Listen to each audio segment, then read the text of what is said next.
কবিগুরু রবীন্দ্রনাথ ঠাকুরের লেখা দেশাত্মবোধক কবিতা জন্মভূমি।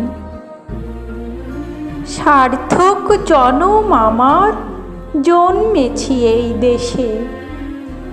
সার্থক জনম মাগো তোমায় ভালোবেসে। জানি নে তোর ধনরতন আছে কিনা রানীর মতন, শুধু জানি আমার অঙ্গ জোড়ায় তোমার ছায়ায় এসে। কোন বনেতে জানি নে ফুল গন্ধে এমন করে আকুল, কোন গগনে ওঠে রে চাঁদ এমন হাসি হেসে।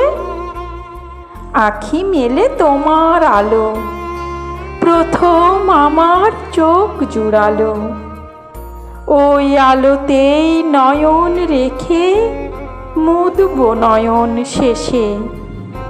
সার্থক জনম আমার, জন্মেছি এই দেশে। সার্থক জনম মাগো তোমায় ভালোবেসে।